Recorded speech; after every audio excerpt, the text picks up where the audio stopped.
Watch the person's fruits. Okay, his own words. Watch the person's fruits. What are his fruits? Let's ask him. This is a video of a party held in his house. There he is. Now he's giving heroin to his worker.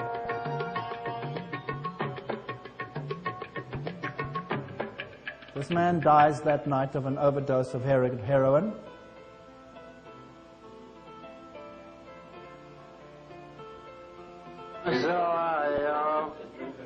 Now, you don't tell them what they're going to sing next.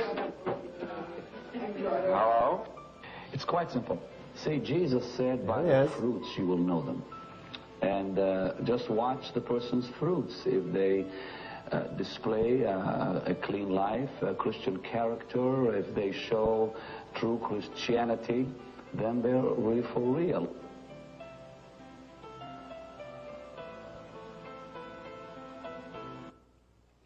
It's interesting. Nothing happened to him thereafter. Are these people beyond law that they can be seen to hand out drugs that even lead to overdoses and the deaths of people and nothing happens? What else does he do? And a man was raised from the dead on the platform. That's a fact, people. I was in Ghana recently, preaching one night. They brought a man. And this man was put on the platform, and he was dead. The man was dead. And it was a very scary thing. Now, I saw his body being picked up, from hand to hand, and to put him on the stage behind my back. The man was getting up and moving. Oh, my, oh, my. Do you literally believe that someone has been resurrected on the program? I have not seen it. In that one case, we did hear about it. So in the one story, he says, I saw it, I watched it, and when cornered, he says, sorry, I didn't see it, I just heard about it. What about healings? Correct you for the last time. I do not say to the individual, you're healed. They're telling me they've been healed. Ferguson, you are healed by the power of God. So he's lying. One more thing, this is his wife. If your engine is not revving up, you know what you need? You need a Holy Ghost enema right up your rear end.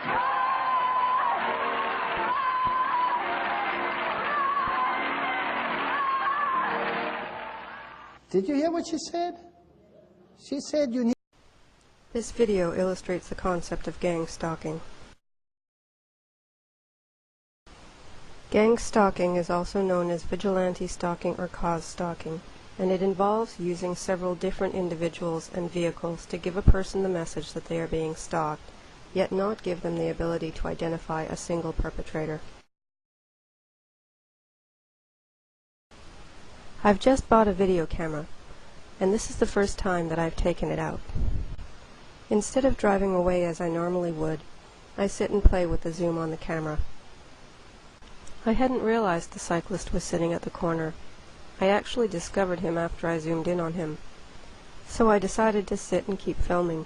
This is something the stalkers didn't expect me to do. Notice the hand movements here. The guy lifts up his hands, points at the car that's approaching. His hands go back down again, and then he leans towards the car.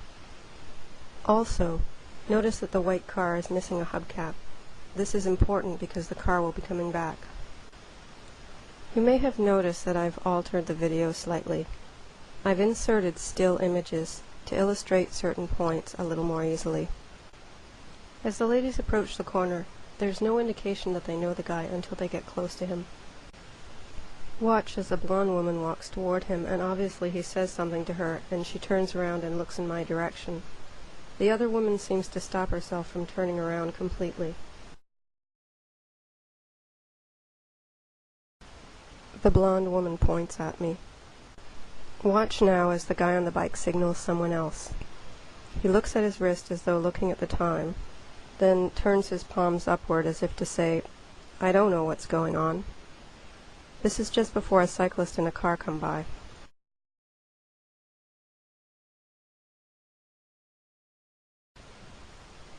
Certain behaviors are repeated in order to let the victim know that something is happening. In my case, cars, cyclists, and pedestrians are used when I leave the house and also when I'm coming back to the house.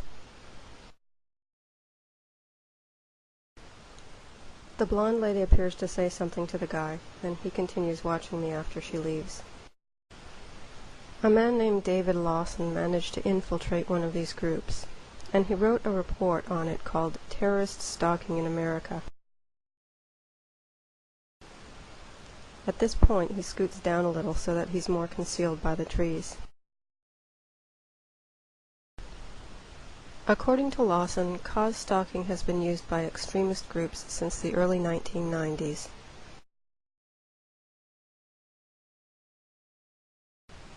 This gives the viewer a reminder of how far away the cyclist actually is. There is absolutely no way that he can see that I have a video camera. In fact, if he knew I had a video camera, he wouldn't be sitting there. The only thing he can see is that I'm not driving away. Here comes the white car again, back in the opposite direction. There's no exit in that direction. In order to leave the neighborhood, he has to come back the other way again.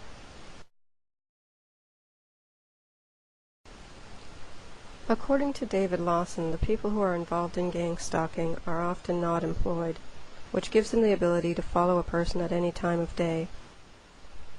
In addition, he makes it quite clear that these groups are cults. And now a third cyclist is about to approach. And as soon as he comes around the corner, he looks at me, and keeps watching me the entire time. After he gets on his bike, he actually rides up the wrong side of the street. It looks like he's trying to figure out what I'm doing. At the end of this video, you'll see a picture of what I looked like to them. Lawson says that when stalking groups move into a neighborhood, there is an increase in the number of break-ins, noise, and it will become a high-traffic area. And now a fourth cyclist is about to approach. And here comes the same white car a third time. The basic system is alleged to have been developed by the Ku Klux Klan and refined through years of use. The primary characteristic of cause stalking is that it is done by large groups of people. A target will always be followed, but he is unlikely to see the same stalkers very often. The cyclist has now left. I've blurred the video here on purpose to protect the child's identity. And I lowered the camera when a second child came by. 2 more cars are about to approach. That's 7 cars, 4 cyclists, and 3 pedestrians, not including the kids, on a Tuesday afternoon, within a 5-minute period. This is a picture of my car taken from where the cyclist was sitting. It's very obvious from this perspective that there's no way he could have seen that I was filming.